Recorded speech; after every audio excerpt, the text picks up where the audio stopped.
Hello and welcome to Synopsis. I am Krishna. This is lecture for the Hindu and Indian Express in 5 minutes. आज है May 3 Sunday को होता है science and take special. तो ये lecture थोड़े से बड़े होते हैं संडे को। अगर हम आज के इस लेक्चर पर नज़र डालें तो ये चीज़ें हैं: e skin technology, broad spectrum antibiotic, then book review पढ़ेंगे, ये एसए में काम आएगा। ये संडे को आया करते हैं SA, art and culture, science and tech. Then prelim से रिलेटेड देखेंगे क्या है। आफ्टर दैट फिर मेंस एग्जामिनेशन। ये लेक्चर सिनॉप्सिस आईएएस इंस्टीट्यूट की वेबसाइट पर आपको मिलेंगे। यहाँ पर the Hindu and Indian Express in 5 minutes, ये सारे स्पेशल कोर्सेज हैं, तो आप यहाँ पर इनको देख सकते हो। साथ में जो साइंस एंड टेक है, इसमें लगातार मैं रेफरेंस इस कोर्स का देता हूँ। तो साइंस एंड टेक के लिए आपको क्या करना है, यूट्यूब पर ये वीडियो सारे फ्री हैं। हमेशा आपको ये वाले लेक्चर्स देखने हैं। 18 वीडियोज़ हैं, अभी और वीडियोज़ भी आएंगे। तो इसमें जैसे आज की डेट में मैं आपको ये बायोटेक का रेफरेंस देते हुए लेक्चर्स बताने वाला हूँ। तो लेक्चर स्टार्ट करते हैं। सबसे पहले ई स्किन टेक्नोलॉजी, आपको देखने में ही समझ में आ रहा होगा कि क्या है। अभी हम धीरे धीरे स्मार्टफोन से टच स्क्रीन फ़ोन पर स्विच कर पाए हैं। तो अब ये फ्यूचर है, आप देख पा रहे हो कि यहीं से आपके सारे कंट्रोल्स होंगे। ये ई स्किन एक फ्लेक्सिबल, स्ट्रेचेबल और सेल्फ हीलिंग इलेक्ट्रॉनिक्स है। सेल्फ हीलिंग होना ज़रूरी है, अदरवाइज़ फिर ऐसी स्किन का कोई मतलब नहीं है। क्योंकि अगर आप बायोलॉजी देखो तो एक्सटर्नल कोई भी एजेंट है उसे बॉडी अपना एनिमी मान के उसे बॉडी से एक्सपेल करने की कोशिश करता है। तो ये ई स्किन टेक्नोलॉजी में एक चैलेंज भी है कि आप उसको बॉडी पर कैसे लगाए रखोगे। और ये क्या करते हैं, फंक्शन स्किन की तरह ही काम करेंगे। आपको समझ नहीं आएगा कि ये स्किन है मेरी या क्या है, बट ये आपको वर्चुअल डिवाइसेस का काम भी देंगे। तो ये आने वाले टाइम में स्मार्टफोन्स का फ्यूचर हो सकता है। Then there are some drugs known as broad spectrum drugs या ब्रॉड स्पेक्ट्रम एंटीबायोटिक्स। तो ब्रॉड स्पेक्ट्रम या नैरो स्पेक्ट्रम ड्रग क्या होते हैं? जब कोई ड्रग, एक ये ड्रग है, ये आपका मल्टीपल बीमारियों को दूर कर सकता है, तो इसको हम ब्रॉड स्पेक्ट्रम ड्रग कहते हैं। मतलब स्पेक्ट्रम मतलब फुल रेंज हो गई, 0 से लेकर 100% तक, तो इसको हम ब्रॉड स्पेक्ट्रम कहते हैं। तो ब्रॉड स्पेक्ट्रम एंटीबायोटिक क्या होते हैं? Wide range of disease causing bacteria, इनके अगेंस्ट यूज़ किया जा सकता है। नैरो स्पेक्ट्रम ड्रग क्या है? जो 1 या 2 बीमारियों के लिए ही यूज़ किया जा सकता है। जैसे पेनिसिलिन है, एक नैरो स्पेक्ट्रम एंटीबायोटिक है, सिर्फ और सिर्फ कुछ स्पेसिफिक बैक्टीरिया के अगेंस्ट यूज़ किया जाता है। पेनिसिलिन के बारे में इंफॉर्मेशन आपको पता होनी चाहिए। फंगस पेनिसिलियम नोटेटम, इससे बनता है। तो आपको एटलीस्ट ये तो याद रखो कि ये फंगस से बनता है।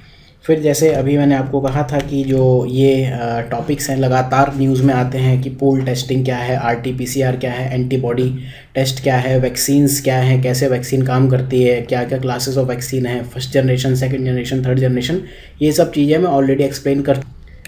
इनफैक्ट जो पीसीआर है, ये तो इस लेक्चर में डीएनए पीसीआर और आरएनए पीसीआर कैसे वर्क करता है इस लेक्चर में ऑलरेडी बता दिया है। देन ये सारे लेक्चर्स आपको देखने चाहिए, क्योंकि इस बार सेल बायोलॉजी और उससे रिलेटेड जो चीज़ें हैं प्री के लिए काफ़ी इंपॉर्टेंट हो गई हैं। So I am not going to explain these things again and again. Book review देखते हैं। ये बुक आज की नहीं है, काफ़ी पुरानी बुक है, आज से कई साल पहले, मतलब 130 ईयर्स पहले लिखी गई थी। इनको न्यूज़ में क्यों आई ये बुक कि आज से एग्जैक्टली 100 साल पहले इनको, जो इनके राइटर थे कुन थॉम्सन, इनको दिया गया था नोबेल प्राइज़ फॉर लिटरेचर। ठीक है, अब दिया क्यों गया था? आज की डेट में जैसे यूएन ने कहा कि एग्जैक्टली सेम जैसा इन्होंने इस बुक में रैशनल डिस्क्रिप्शन दिया था, उसी मॉडल पे आज भी देखो हंगर फैल सकती है। तो इनकी बुक का नाम है हंगर। राइटर ये है, ये नॉर्वे, इन्होंने नॉर्वे के बारे में बताया। आप देखते हो नॉर्वे कंट्रीज़ हुई, जो भी स्कैंडिनेवियन कंट्रीज़ हैं, इनका HDI बहुत हाई होता है। तो इन्होंने उसके ऊपर लिखा था कि कैसे नॉर्वे में भूख फैली थी, कैसे लोग रैशनल थॉट्स की कमर तोड़ दी थी भूख ने, कैसे इमोरल एक्ट पे उतर आए थे। नॉर्वे जैसे हाई HDI जो हमेशा रैंक 1 रहता है, कैसे थी थेफ्ट, करप्शन और डिस्ट्रक्शन ऑफ प्रॉपर्टी बढ़ गया था। तो ये इस बुक में जो मेन इंपॉर्टेंट चीज़ कहते हैं, डार्विन की थ्योरी तो डेफिनेटली है, ये सर्वाइवल ऑफ द फिटेस्ट। जैसे कॉम्पिटिटिव मॉडल है, हम सब कॉम्पिटिशन ही कर रहे हैं, या तो आप सर्वाइव करो या फिर निपट जाओ। ठीक है, इधर फ्लोरिश और पेरिश, या तो आप कंपटीशन में जीत जाओगे या फिर आप निपट जाओगे। लेकिन ये कहते हैं कि हंगर, जब आप ये देखते हो तो आपको बॉटम अप प्लानिंग की नीड है, आपको कंपैशनेट मॉडल पे जाना है। ठीक है, ना कि कॉम्पिटिटिव मॉडल पे, जिसमें आपको सर्वाइवल ऑफ द वीकेस्ट की बात करनी है। तो ये टर्म आपने ज़िंदगी में पहली बार सुनी होगी, आई थिंक मैंने भी पहली ही बार सुनी है। तो ये बुक आप हमेशा कोट कर सकते हो, एटलीस्ट ये keyword survival of the weakest, ये लाइन तो आप हमेशा बता सकते हो। GS2 में हंगर से रिलेटेड क्वेश्चन लगभग हर 2 साल में एक बार मेंस में पूछा जाता है। देन करंट अफेयर्स के नाम पर शेरडुक पेन कम्युनिटी, ये बुद्धिस्ट कम्युनिटी है अरुणाचल प्रदेश की। तो ये न्यूज़ में क्यों है? चीपो एक डॉक्यूमेंट्री, ची लुपो एक डॉक्यूमेंट्री बनाई गई है। ये लास्ट हनी हंटिंग ग्रुप है अरुणाचल प्रदेश का। ची मतलब होता है हनी, लुपो मतलब होता है हंटर। ये मतलब दिस इज़ नॉट इम्पॉर्टेंट, बस आपको याद कराने के लिए बता दिया।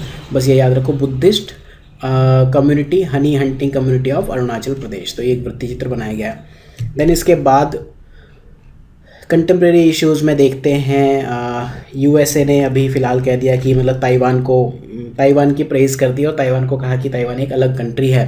तो क्या इशू है ये वन चाइना पॉलिसी क्या है, इसको देखते हैं। वर्ल्ड हिस्ट्री में इसको हम फिर डिटेल में समझेंगे। तो वन चाइना पॉलिसी ये क्या है कि देखो, आप पहले ये मैप देखो थोड़ा सा, कि ये मैप आपको दिख रहा है, यहाँ चाइना है और ताइवान है, ठीक है। तो चाइना और ताइवान, एक्चुअल में ताइवान एक अपने आप को आज़ाद कंट्री मानता है, सॉवरेन कंट्री मानता है, लेकिन जो ये मेनलैंड चाइना है इसने इसके ऊपर कब्जा किया हुआ है। तो एक्चुअल में जब भी आप चाइना की बात करोगे तो चाइना का मतलब this one plus this one. जो लोग ये कहते हैं वो मानते हैं वन चाइना पॉलिसी, ठीक है। टू स्टेट्स चाइना में क्या माने जाते हैं? एक ये मेनलैंड चाइना, उसको हम कहते हैं People's Republic of China, PRC, ये वाला पार्ट। दूसरा कहते हैं ताइवान, इसका नाम है रिपब्लिक ऑफ चाइना। मतलब ये दो अलग अलग एक्चुअल में दो कंट्रीज टाइप एग्जिस्ट करते हैं। कुछ लोग ताइवान को स्टेट मानते हैं, कुछ लोग नहीं मानते हैं। जो लोग स्टेट नहीं मानते हैं वो वन चाइना पॉलिसी को फॉलो करते हैं। तो इसका मतलब ये हो, there is only one sovereign state under the name of China. जब आप चाइना की बात करोगे तो ये दो चाइना, पीआरसी, आरओसी नहीं है, ठीक है, एक ही चाइना है। फाइन। तो थोड़ा सा पॉलिटिकल स्टेटस ऑफ ताइवान देख लेते हैं। ये अभी तक अनसर्टेन है। ये आरओसी, पहले जो ताइवान का नाम आरओसी है, ये अभी तक पहले यूएन का मेंबर हुआ करता था 1971 से पहले। अब पीआरसी मतलब People's Republic of China, mainland China ने इसको रिप्लेस कर दिया है। ताइवान को क्लेम करता है पीआरसी मतलब मेनलैंड चाइना। साथ में जो पीआरसी है वो ये कहता है कि अगर आप ताइवान के साथ डिप्लोमेटिक रिलेशन रखोगे तो हम आपके साथ रिलेशन नहीं रखेंगे। हालांकि ताइवान यूएन के 14 कंट्रीज़ से ऑफिशियल टाइज रखता है। साथ में हॉली सी, जो रोमन एम्पायर है उसको पवित्र सी या हॉली सी कहते हैं, तो उसके साथ भी अपने रिलेशंस रखता है ताइवान। और ताइवान को बहुत सारे इंटरनेशनल ऑर्गेनाइजेशन हैं वो या तो मना कर देते हैं कि हम आपको मेंबरशिप नहीं दें, क्योंकि आप कंट्री ही नहीं हो, स्टेट ही नहीं हो। तो इसको नॉन स्टेट कहा जाता है, नॉन स्टेट एक्टर। ये सब एक कॉन्सेप्ट है इंटरनेशनल रिलेशन वर्ल्ड हिस्ट्री में, इसको हम एक्सपेंड करेंगे फिर से। तो या तो ये ऐसे मना कर देते हैं कि हम आपको मेंबरशिप नहीं दे सकते, या फिर आपको मेंबरशिप देंगे लेकिन आप नॉन स्टेट बेसिस पे ही रहोगे, गैर राज्य आधार पर, ठीक है। साथ में ताइवान इन 3 ऑर्गेनाइजेशन का मेंबर है, WTO, एशिया पैसिफिक, APEC और ADB इनका मेंबर है, लेकिन इसका नाम डिफरेंट है हर जगह। तो ये आपको कुछ फैक्ट्स याद रख सकते हो। प्री के लिए बस यही फैक्ट है कि मतलब what is one China policy और ये दो कंट्री कौन से हैं। अगर आपको PRC पूछ ले, ROC पूछ ले, तो आपको एटलीस्ट ये नाम पता होने चाहिए।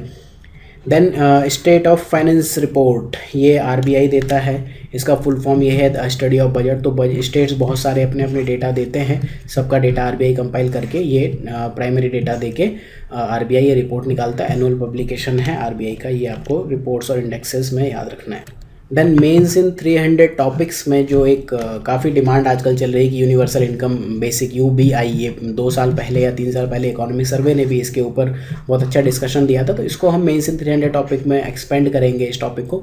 ये कहता है कि मतलब प्योर घोर सोशलिज्म है ये, ठीक है। आप चाहे कुछ करो चाहे मत करो, आपको यूनिवर्सल बेसिक इनकम मिलनी ही चाहिए, सबको कुछ ना कुछ मिलना चाहिए। तो इसके क्या प्रोज हैं क्या कॉन्स हैं, we'll see. So that's all for the day. This is synopsis IAS की वेबसाइट। There is one important announcement कि जो वन थिंग ये है कि कॉन्टैक्ट टेलीफोनिक सपोर्ट टोटली बंद कर दिया गया है। बहुत से स्पैम कॉल्स आती है unnecessary, we are unable to function properly due to those call. सबको फैकल्टीज से घंटों बात करनी होती है और अदरवाइज़ उनको फिर प्रॉब्लम्स हो जाती हैं। So we are discontinuing this telephonic support. आपको कोई भी इश्यूज़ हैं, आप सीधे जेन्युइन क्वेरीज़ हैं, या तो आप एक वॉइस मैसेज ड्रॉप कर सकते हो, टेक्स्ट मैसेज ड्रॉप कर सकते हो। बेस्ट वे है आप मेल ID यहाँ पर ड्रॉप करो, आपको इमीडिएट रिजल्ट्स मिल जाएंगे। And one more thing, for 2021 right now we are not operating with Super 100 group. Super 100 को coordinate करना tough है. We are working with Super 40 group. तो इसमें आप जो भी aspire अगर आप कर सकते हो तो you are most welcome. We are very happy to be with you. हाँ, जो ये telephonic support है, regular support है, that is also always available for this group. So thank you for watching. Have a good day. Please stay at home. Corona virus के मरीजों में एक और नंबर मत बनो.